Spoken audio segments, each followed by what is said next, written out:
قیامت کی علامات۔ انس رضی اللہ عنہ روایت کرتے ہیں رسول اللہ صلی اللہ علیہ وسلم نے فرمایا بے شک علامات قیامت میں سے ہے کہ علم اٹھا لیا جائے گا، یعنی دینی علم مراد ہے، جہالت پھیل جائے گی، شراب پی جائے گی اور زنا عام ہو جائے گا۔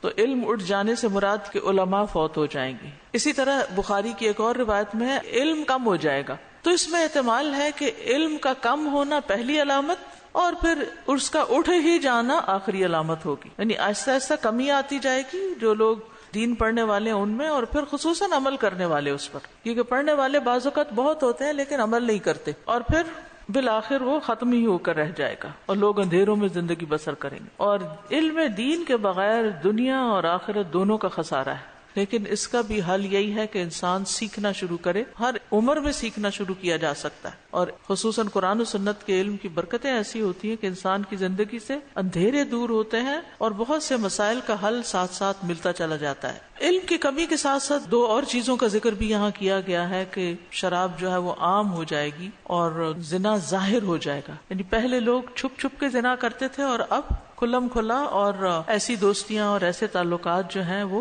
ڈھکے چھپے نہیں رہیں گے بلکہ سڑکوں پر ہی لوگ اس کا مظاہرہ کرنے لگیں گے۔ تو ان تینوں چیزوں کے بارے میں ہمیں فکر مند ہونا چاہیے، کیونکہ یہ نبی صلی اللہ علیہ وسلم کی پیشن گوئیوں میں سے ہے۔ صحیح بخاری میں ایک اور جگہ پر آتا ہے نبی صلی اللہ علیہ وسلم نے فرمایا قیامت اس وقت تک نہیں آئے گی جب تک کہ علم اٹھ نہ جائے، یعنی علم دین، اور پھر اٹھ جائے سے مراد یہ بھی ہے کہ عمل میں نظر نہ آئے۔ زیاد بن لبید سے مروی ہے، وہ کہتے ہیں کہ ایک مرتبہ نبی صلی اللہ علیہ وسلم نے کسی چیز کا تذکرہ کیا اور فرمایا کہ یہ علم ضائع ہونے کے وقت ہوگا۔ ہم نے کہا یا رسول اللہ ہم خود بھی قرآن پڑھتے ہیں اور اپنے بچوں کو بھی پڑھاتے ہیں، پھر ہمارے بچے اپنے بچوں کو پڑھاتے رہیں گے، یہ سلسلہ یوں قیامت تک چلتا رہے گا، تو علم کیسے ضائع ہوگا؟ آپ نے فرمایا اے ابن ام لبید تمہاری ماں تمہیں گم کرے، تمہیں روئے، میں تو سمجھتا تھا کہ تم مدینہ کے بہت سمجھدار آدمی ہو، کیا یہ یہود و نصارہ تورات اور انجیل نہیں پڑھتے؟ دراصل یہ لوگ اس میں پائی جانے والی تعلیمات سے معمولی فائدہ بھی نہیں اٹھاتے، یعنی پڑھتے ہیں فائدہ نہیں اٹھاتے۔ تو علم اٹھ جانے کا ایک مطلب کیا ہے کہ علم پر عمل اٹھ جائے گا، فائدہ کچھ نہیں ہوگا۔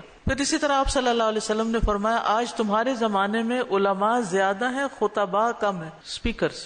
ایسے میں اگر کسی نے اپنے علم کے 10ویں حصے پر بھی عمل نہ کیا تو وہ گمراہ ہو جائے گا، اور بعد میں ایسا زمانہ آئے گا جس میں خطباء زیادہ ہوں گے، خطیب زیادہ ہوں گے اور علماء کم، یعنی جو علم کو مضبوطی سے جانتے ہوں اور گہرائی سے جانتے ہوں۔ اگر اس زمانے میں کسی نے اپنے علم کے 10ویں حصے پر بھی عمل کر لیا تو یقیناً وہ نجات پا جائے گا۔ اتنی کنسیشن دے دیا گیا کہ علماء کم ہے تو پھر لوگوں کو جتنا بھی مل رہا ہے، جو بھی مل رہا ہے، اس پہ جس حد تک وہ عمل کر رہے ہیں تو ان کے لیے یہ بھی کافی ہے۔ پھر اسی طرح آخری زمانے میں جھوٹی حدیثوں کی اشاعت کے بارے میں بھی آپ نے پیشن گوئی کی، آخری زمانے میں جھوٹے دجال لوگ ہوں گے اور تمہارے پاس وہ حدیثیں لائیں گے جن کو نہ تم نے نہ تمہارے آباء و اجداد نے سنا ہوگا۔ ایسے لوگوں سے بچ کے رہنا، کہیں وہ تمہیں گمراہ اور فتنے میں مبتلا نہ کر دیں۔ اسی طرح قیامت کی علامات میں سے نبی صلی اللہ علیہ وسلم نے ایک علامت یہ بھی بتائی کہ حقیر اور ذلیل لوگوں کے پاس علم تلاش کیا جائے گا، یعنی جو اس کے اہل نہیں ہوں گے۔ اور شراب کے بارے میں بھی آپ کی پیشن گوئی ہے، قیامت سے پہلے سود، زنا اور شراب عام ہو جائے گا۔ تو اس روایت میں سود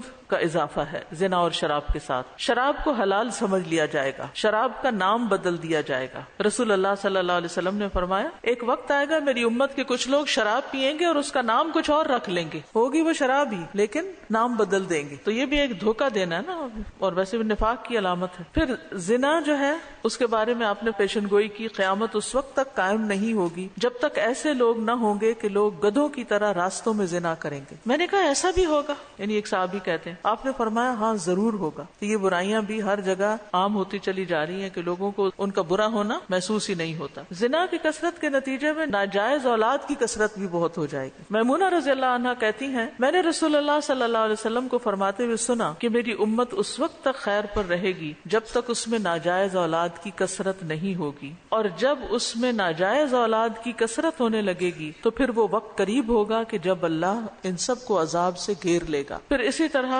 وہ چیزیں جو زنا کی طرف بلاتی ہیں، دعوت دیتی ہیں، وہ بھی عام ہو جائیں گی، جیسے عورتوں کا بے حجاب ہونا اور ایسے لباس پہننا جو مردوں کے لیے فتنہ کا باعث بنے، اسی طرح گانے والیوں کا عام ہو جانا۔ اللہ سبحانہ و تعالی ہمیں ان چیزوں سے محفوظ رکھے۔